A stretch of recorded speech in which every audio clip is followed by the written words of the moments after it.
Hello and welcome to the MHG podcast. As usual, life could be a little bit miserable, life could be a little bit dark, so we're here to try and bring you as much light and as much joy as we can. And the ever-increasing emotion in my head, Stu joins me. How you doing, Stu? Oh, joyous as ever and enjoying the sunshine. So, yeah, not too bad. Yeah, I saw a trailer for Inside Out 2 on Sky Store yesterday. That's where that came from. I don't know. Right, got you. Yeah, I quite like the first one. I haven't seen this one yet, but it looks decent. Yeah, it's weird to put a slightly out-of-date reference because it's no longer at the cinema into something, chasing something that was a fad a little while ago, a bit like Concord. Anyway. Ooh, shots fired. Something we're not going to have time to cover this week because it's breaking as of this morning before recording, so there's not enough time to take it in. We'll maybe talk about it next week. Annapurna Interactive are effectively dead. Oh, wow. Because all their staff have walked out. I don't know the full details. Something to do with some kind of business decision about a spin-off company or spin-off division or something like that. All the staff have walked out, and that's about as much as I've got so far. We will talk about this more next week. However, solidarity with all the staff. Hope everyone's okay, lands on their feet, whatever that may be. Yes. But video games are still joyous, and there are some joyous video games about, Stu. So, I'll let you ask the question because we're balanced into one way rather than the other this week again. Yeah. So what have you been playing? Well, I've been playing video games, which is always a good start. First game I want to talk about is one that sort of come not out of left field, but it was one I was like, I saw and I went, this looks interesting. So we'll pick it up and see what it's like. And it's called Supermoves. And Supermoves is a parkour game. But unlike others where they go on like, oh, it's a 2D plane or we're trying to go super realistic parkour, this one has pretty much gone, what if Mirror's Edge, but without the combat or the story?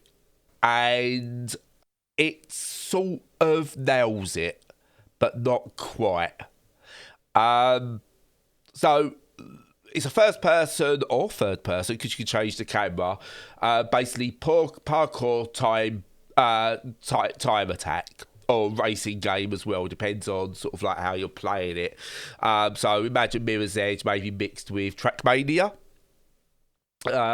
So you basically have a start point and your goal is to basically hit the different checkpoints.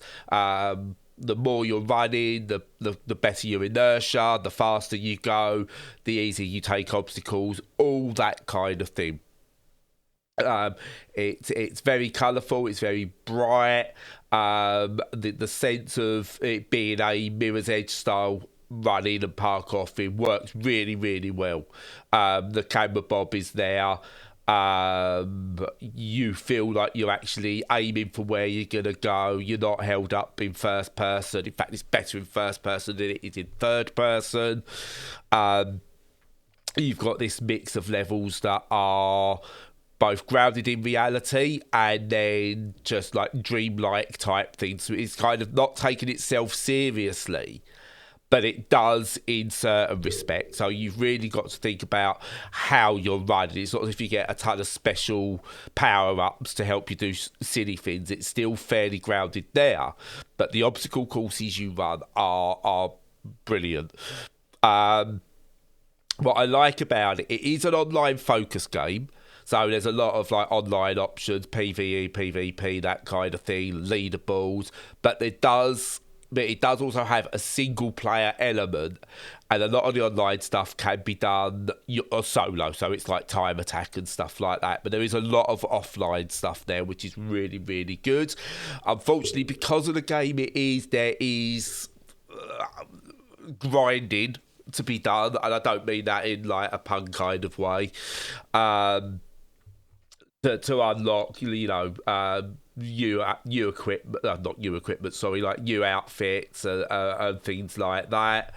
It's got a level builder, which is decent enough. I can't get on with it because I'm just useless with my imagination and stuff. But some of the levels people have made are really, really good, and they've obviously thought about landing spots and ramps and all things like that. I would argue it's a more fun version of Fall Guys when you get everyone playing together.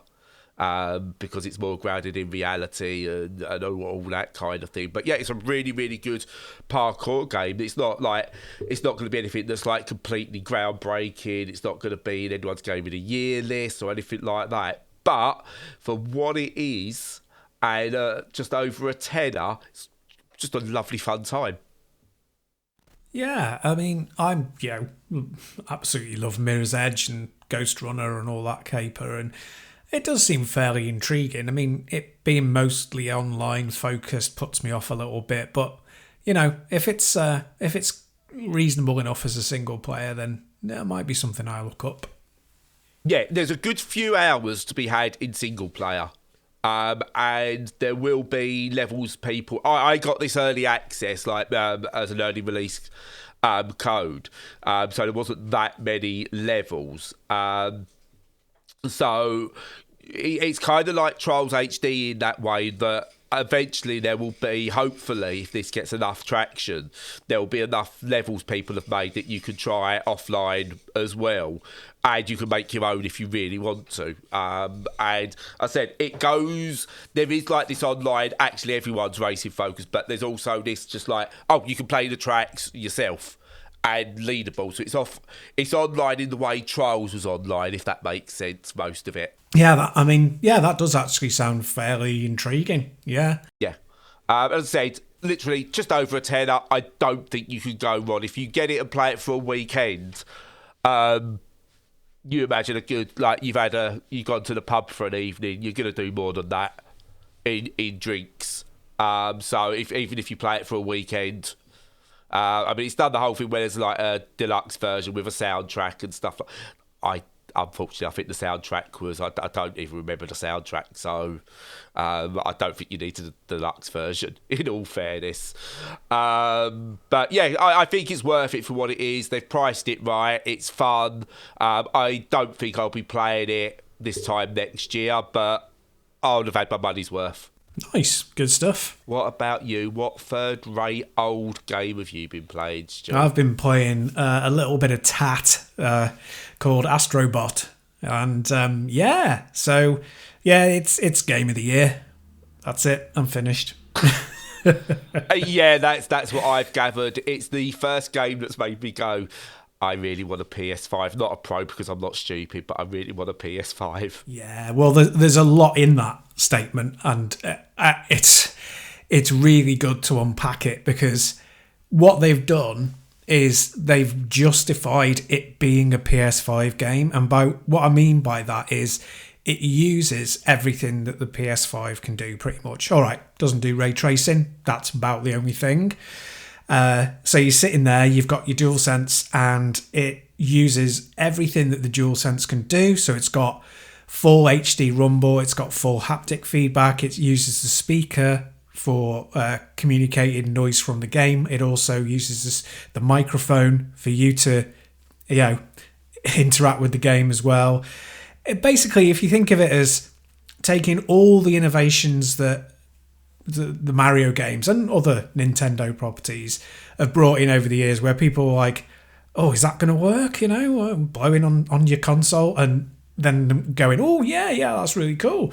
And they've taken all of that and they've refined them all. And it's just taken everything that Nintendo have done from that technical innovative level and just pushed it forward sort of 14 years from when Mario Galaxy 2 came out, which is the best of that kind of game. Fight me. So from a technical perspective, I'm not going to talk about it a massive amount because everybody loves it, so everybody will have their opinion. But just from a technical perspective, it's pretty much flawless in terms of, the graphics are gorgeous. the design of the graphics is beautiful. It's individual. It's cute. It's funny. Whatever it needs to convey as an emotion in that game, it does it properly. And you can really tell, the money and the time and the care that's gone into it from that perspective. Technically, it's perfect. Runs at 60 frames a second or higher. I'm not sure if it's higher, but it's definitely 60. Runs at 4K. Never drops a frame. It's got tons of physics. Anything that you can think of from platforming games that you would like in there, like you'd like, ice, fire, wind, momentum, movement, jumping, liquids, anything that you can think of, it models them all flawlessly. And you get lots of that in the Mario games as well. But again, the power of the PS5 takes that side of it to a new level. And, you're doing things like doing a spin jump to like blow leaves out of the way to uncover a secret. And, there are glass panels to smash and just everything in it like that just works perfectly. Okay, so that's all the technical side.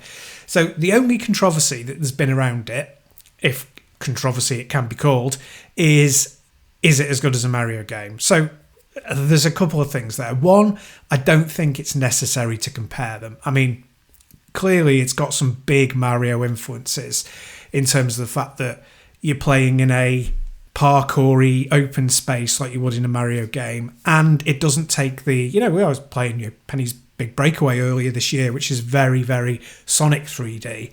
It's not that. It's very much in the Mario stable, and it's very much in the Galaxy stable of having, lots of, you're in a void, but there are platforms in that void rather than the solidity of Mario 64, for example.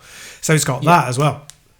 And yes, it's got ideas that have cropped up in Mario games, but it's not fair to compare them. There's no direct comparison. The closest would be Odyssey. It's got bits and pieces of DNA from Odyssey, but it's its own thing. It's got so very many ideas that are its own. As far as the medium can allow, it's got new content throughout. So that's not even an argument. The only argument is the control of the character, and it's is that as good as Mario? And the simple answer is no. Does that mean it's not a classic? I don't know. It may become a classic. I think it probably will. It'll definitely go down as the best PS5 exclusive unless something that comes out to trump it. Just because, as I say, it uses all of its facilities properly. It couldn't exist that way on any existing console or the PC. And, it's a wonderful love letter to PlayStation in general. So it can't fail from that side. Platformer wise, it's really good. It's fun. It's engaging. It has good controls, but it doesn't have that extra level of genius in terms of the controls that Mario does. Does that impair your fun? No, it doesn't at all. Would it be more fun if it had that level of sophistication? Yes, it would.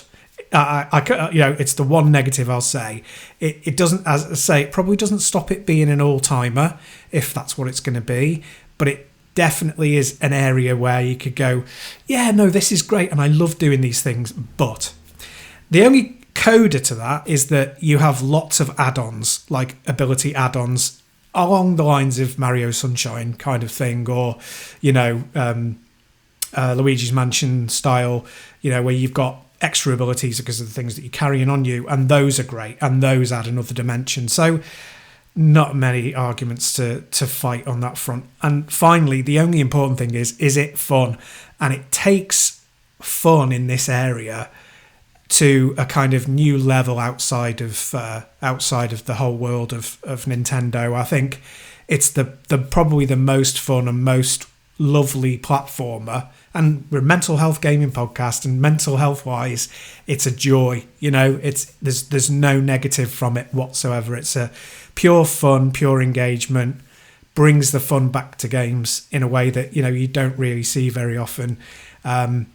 So outside of the Nintendo space, it's an absolute milestone. With Nintendo in the game and in the argument, it's almost on a par with their best, I would say, but a couple of shades behind, but none of that makes any difference. For me, it's definitely the game of the year. I think about it when I'm not playing it. I'm going to go for the Platinum, which is the first time I've done that in years. And yeah, there you go. It's just it's an absolutely fantastic game that I can't see anybody not enjoying. Yeah, it's been a weird week for Sony in many ways. Obviously, with the Concord stuff, Astro Bot sort of bringing them right back, and then the damp squib of the PlayStation Pro announcement. This feels like this is a week for them where they get to make a decision as to their future. And if you look at Astro Bot, this has got to be almost their Ratatouille moment where they've tasted something that reminds them of their childhood, reminds them of what made them great in the first place, why the PlayStation 1 was such a classic. The fact they brought back a lot of the characters that we remember from the PS1 era and the PlayStation 2 era, a lot of the mascots. This has to be the wake-up they need. We're also seeing, Nintendo, obviously Nintendo. I've played 2 games recently which has just gone for, remember fun, and that's in Gory, Cuddly Carnage and What the Car, which has just gone, just have fun. That's what games are. Just have some fun. And let others do their bit. Sony have got to take this and realise this is where they're at. This is what makes Sony, not chasing trends, not trying to gouge fans when it's not the time to gouge them. We don't need new hardware. No one's clamouring for new hardware outside of a few specialist forums where they always talk about moving forward. The PlayStation 5 has got years left in it. The PlayStation 4's got some time left in it as well. We're not seeing these massive increases we need. And if they're saying Astro Bot needs a PS5 Pro, there's something wrong. And by your account, it doesn't need a PS5 Pro. It works perfectly on the PS5, and it's a system seller.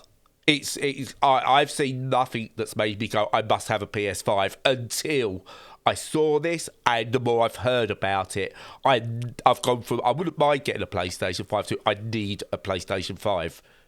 There's your focus, Sony. Well put, absolutely. It should. If it can't drag them back to what they should be doing, then nothing will. And I think a lot of it is that fun and joy, that aspect that's been lost, and you just see it here. And kind of when you unlock the mascots, there are some obviously new ones that you'd expect. So Kakaroo is in there from Monkey Thingy. Yeah, there's some real obscure stuff. I mean, there's stuff that's really recent and so you'd expect, and then there's some stuff. I mean, there's some stuff there that you're like, is that Ape Escape? Sorry, that was it. Ape Escape from Ape Escape. I forgot the name of the game for a second. Ape Escape, yeah, that feature's big. That really does, which is nice. There's some that you'd be like, is that really a Sony property? Like, there's some Street Fighter references and stuff. I mean, mild spoilers for what you unlock, but there's a couple that you'd be like, do I really do I associate Ghosts and Goblins with the PlayStation platform? Not really, but there's some that are just like, it's bringing back Loco Roco. It's like, I'm 3/4 of the way through the game, if not more. And I was like, this mild spoiler now, if you're bothered about mascots, be talking about them for the next sort of 30 seconds to a minute. I was like, there's been no jumping flash. How has there been no jumping flash? And then I unlocked jumping flash, and it's like, yes, there's got to be. And there's Loco Roco, Shadow of the Colossus, as you'd expect. Jack and Daxter, obviously going to be in there. What's his face? Daughter Phantom Isle guy. Devil Dice, Ape Escape, like you said. They've got Devil Dice in Devil there. Dice reference. Excellent, because I'm like one of the only people who knows what a Devil Dice is. It's great. Yeah. They really. Yeah. These are people that care. Yeah. Crash Bandicoot, Wipeout, it's just, I've seen Cat from Gravity Rush, I've seen in some of the promotional images. Yeah, and it's got the mascots they had for about 5 minutes at the end of the PS1 when they brought out the Pocket Station.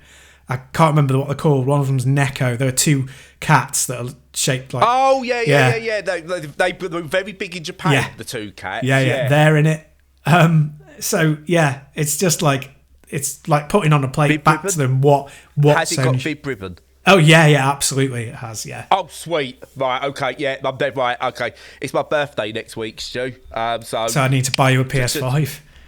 yeah. Yeah. Yeah. If anyone wants to send me a PlayStation 5, because I'm brassic, if anyone wants to send me a PlayStation 5 just so I can play this, and Vib Ribbon, you've got, again, Vib Ribbon, that's really going into it, because you've got to know your Sony to know Vib Ribbon. Yeah, exactly. Yeah, and there's loads. I won't spoil any more of them, but there are. It's my game of the year, and I've not even You've not played it yet. Yeah, too right. It's got me on nostalgia alone. Oh yeah, I mean, it's just lovely to be reminded of those things, and it's very, very clever. But yeah, and as I said, remind Sony of those things as well. Hopefully. That's the key part. We don't need to know that, but Sony need to, apparently. I hope this does not just gets the critical acclaim, because we've seen it doesn't always matter critical acclaim, because we saw what happened with Tango Works after Hi-Fi Rush, which was an amazing game, and then they still got shut down because it didn't matter, even though it sold well as well. This needs to do gangbusters. This needs to force Sony to go back to PlayStation 1 ideologies. Because I think, as much as they claimed single player was dead, I'm going to make the same proclamation that single player's back. Yeah, I would really hope so. And I think it really will sell massively, partly because there's the people who played the original Rescue Mission on PSVR, which was their flagship title, and everybody who owns a PS5 being able to play, Astro's Playground, as it's a packing game. So, got great visibility. So, lovely. Just a lovely game that makes you happy as well. Well, that segues me perfectly. Because if you want to talk about lovely games, Stu, I have got one hell of a lovely game for you. No sarcasm, nothing. It's called Caravan SandWitch, and it is just the right vibe of a video game. There is a story. It's a narrative-driven game. I'm not going to tell you anything beyond the premise, which is you play a character who has to travel to a planet and is in search of a missing sister. And you get to meet various kinds of people. You get to find out their stories. And you go on a journey. But after that, just discover it yourself. You don't need me to ruin any of it for you. What I will say, aesthetically, this game is stunning. It's kind of got this mix of art styles to it, where you've got cel-shaded look that's not quite cel-shaded, this pastel, low poly look, but not quite that either, because it's very detailed in places. It's got, it's a cartoonish vibe, again, not quite there as well. It's got one of those art styles that's going to be standing the test of time. You're going to look at it in 20 years and it's still going to look good.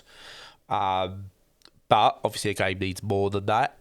It needs more than art style to be fantastic. This has got that. You go on a narrative-driven journey. There's no combat. There's no time limits.